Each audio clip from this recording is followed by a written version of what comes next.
중국 내 사망자 수가 1000명을 돌파했습니다. 1000명. 중국 후베이성에서 신종 코로나 바이러스 감염증 사망자가 어제 하루만 103명이 발생하며 중국 내 사망자 수가 1011명을 돌파한 겁니다. 누적 확진자 수도 42,000명을 넘어섰습니다. 바이러스 확산을 막기 위해 연장했던 춘제 연휴도 끝난 시점이라 중국 시민들의 이동이 늘면서 감염자가 이제 크게 증가할 수 있다는 전망도 여기서 더 나오고 있어요.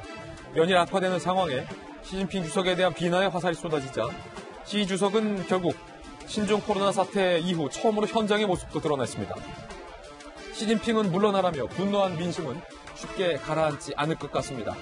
한편 마스크 품귀 현상으로 마스크 대란이 빚어지고 있는 국내에선 역대 최대 규모의 마스크 사재기를 한 업체 관계자가 적발됐습니다. A씨는 지난 7일 중고거래 사이트에 마스크 105만 장을 개당 1,300원, 14억 원에 판매한다는 글을 올렸는데요. 식약처 조사단은 A씨가 마스크를 내전 매석하는 것으로 판단, 구매자로 위장해 A씨에게 접근했습니다. A씨는 정말 살 생각이 있냐? 오늘 먼저 보여달라. 먼저 입금해달라며 수차례 접촉 장소를 변경하는 모습을 보이기도 했는데요. 결국 조사단의 추적 끝에 한 제조업체 창고에서 일명 박스가리를 한 마스크 박스 수백 상자가 발견됐습니다. 조사 결과 A씨는 7억 원어치 마스크를 14억 원에 2배 뻥튀기에 판매하려고 한 것으로 확인됐는데요. 조사단은 A씨를 마스크 매점 매석 행위로 경찰에 고발을 할 예정입니다. 중국 내 사망자가 1000명을 돌파했다라는 소식 전해드리고 있는데 지금 뉴스 속보가 들어와서 전해드립니다. 국내에서 신종 코로나 바이러스 28번째 확진자가 발생을 했습니다. 이 28번째 확진자는 30세 중국인 여성이고요. 자가 격리 중에 발진이 돼서 확진을 판정을 받았습니다. 이 28번째 확진자는 3번 확진자의 지인으로 확인됐고요. 현재는 경기 고양 명지병원에 이송돼 격리 중인 것으로 확인이 됐습니다. 28번째 국내에서도 확진자가 나왔다는 안타까운 뉴스 속보도 함께 전해드립니다. 1000명. 의학 박사시잖아요, 서민 교수님. 이게 바이러스는 기생충이랑 다르지만 어찌 보면 기생충보다 더 무섭다라는 생각이 요즘 드는데 사망자가 1000명을 넘어섰다. 이거 어떻게 봐야 됩니까? 그러니까 이게 우리나라 정도의 의료시설을 갖춘 나라는 사실 이렇게 사망자가 나오기 힘듭니다. 근데 적정한 치료 받으면. 근데 중국이 그만큼 의료시설이 엉망이라는 거죠. 그러니까 우리나라 한 7, 80년대? 뭐 그 정도 되지 않을까 생각이 좀 드는데요. 그러니까 정말 중국이 그러니까 처음부터 이거는 아예 막지 않았으면 어쩔 수 없는 것 같습니다. 그러니까 처음에 아예 진화를 했으면 모를까?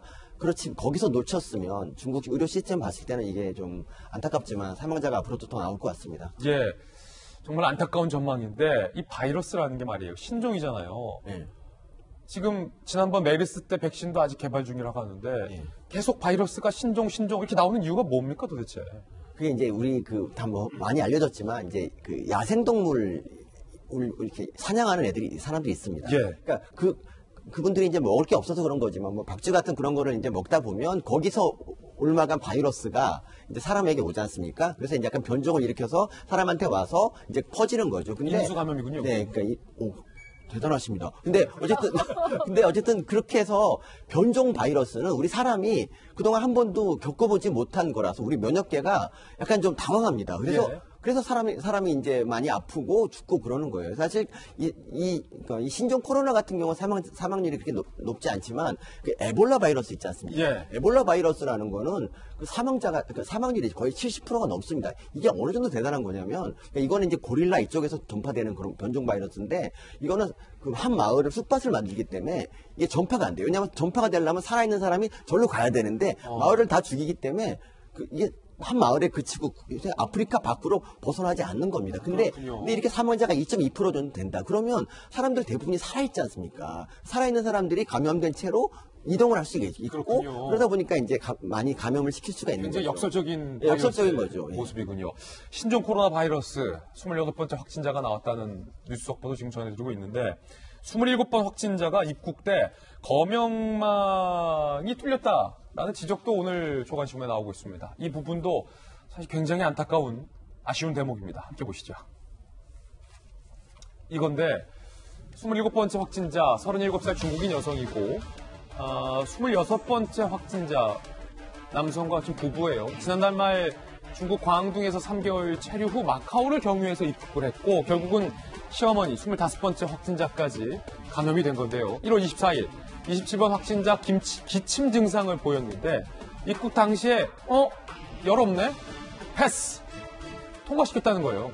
기침 증상을 보였고 광둥에서 3개월 체류를 했고 마카오를 경유해서 입국을 했는데 검역망에서 열 안 난다는 이유로 그냥 통과시켰다는 겁니다. 입국 후 발열 인후통이 심해 병원 찾았지만 독감 검사만 받았다는 겁니다. 이게 아쉬운 대목.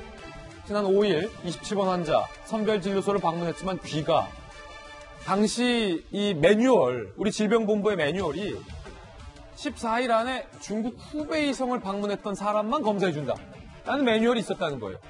광둥, 마카오? 후베이성이 아니야? 아닙니다. 그럼 그냥 패스! 두 번째 패스. 결국 그제 25번 시어머니 확진 판정 후 병원에 이송돼 검사 받기까지 32명을 접촉할 수밖에 없었다라는 부분인데 사실 박성규 대표님 청와대에 계시지만 이런 부분이 아쉬운 거예요. 지금 3번의 패스가 있었어요. 없었어야 할 패스입니다, 이건. 그야말로 이제 손발이 안 맞는 경우죠. 개인이 찾아가서 제가 이상합니다. 좀 검사를 해주셨으면 좋겠습니다라고 얘기할 때는 보건소가 그렇게 판단할 수 있어요. 그런데 그 개인을 진찰했던 병원의 의료진에서 이 사람은 의심이 됩니다. 보건소에서 한번 봐주십시오 하는데 보건소에서 당신은 우리 지침에 있는 것에서 벌어져 있기 때문에 우리가 안 해도 됩니다. 이러고 보냈던 전혀 다른 얘기다. 지금 3가지 아니에요. 지금 3가지 경우가 지금 나왔단 말이에요. 12번 확진자도 그렇게 나왔던 걸로 저는 기억을 해요. 손발이 안 맞는다는 경우는 이런 경우를 두고 할 텐데 이제는 그런 정도의 융통성이라 그럴까? 그런 정도의 어떤 그 보건 당국의 어떤 상황을 제대로 인식하는 노력은 좀 필요하다는 생각이 들고 이 과점에 이러면서도 하나 좀 꼭 좀 말씀드리고 싶은 것은 이쯤에서 이제 우리 완치자가 4명 나왔다는 거 아니에요? 그죠?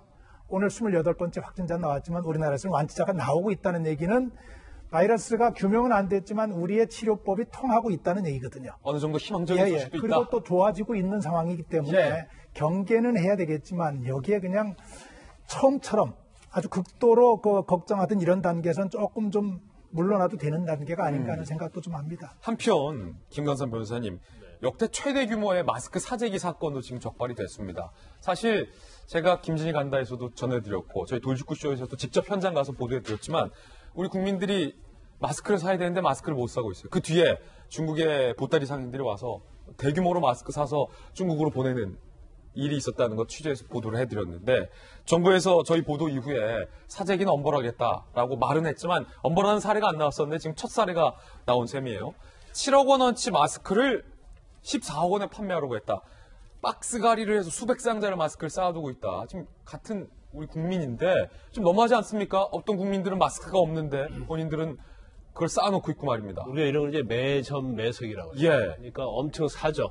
그걸 이제 매점이라고 그래요. 그런데 산 다음에 안 팔고 있는 거예요. 왜냐하면 고가에 팔기 위해서. 그래서 이것은 물가 안정에 관한 법률이 있거든요. 그 법률에 의해서 이제 처벌을 받는데 이 경우에 따른 징역형도 받을 수 있는 지금 이게 다 마스크예요. 화면에 보고 그렇죠. 계시면. 엄중한 범죄예요. 그래서 사실 저분은 큰 것 같아요. 한 7억 정도에 사서 14억 팔면 한 방이잖아요. 한 방. 그러니까 남들이 정말 어려운 이걸 이용을 하는 거예요. 한 방이죠. 이걸 오히려 마스크를 정말 정가에 팔든지 오히려 싸게 해서 이걸 유포되게 해서 이거 사실은 신종 바이러스를 막는 게 더 중요한 거 아니겠어요? 그 공익적인 걸 생각하는데 사익적인 걸 너무 생각하다 보니까 이런 매제 매서 이제 처벌 가능성까지 있는 거고 이분은 7억에서 14억으로 해서 7억 벌려고 했는데 제가 볼 때는 자기가 투자한 7억도 없어질 가능성이 커요. 그렇군요. 이건 이제 몰수당할 가능성이 크거든요. 이거 몰수됩니까 다? 그렇죠. 그러면 결과적으로 망할 가능성이 크다. 그러니까 너무 한 방을 노리다가 결국은 인생을 망치는 경우가 생긴 거죠. 그러니까 부동산도 그렇고 매점 매수도 그렇고 한 방을 노리면 안 된다라는 교훈이었습니다.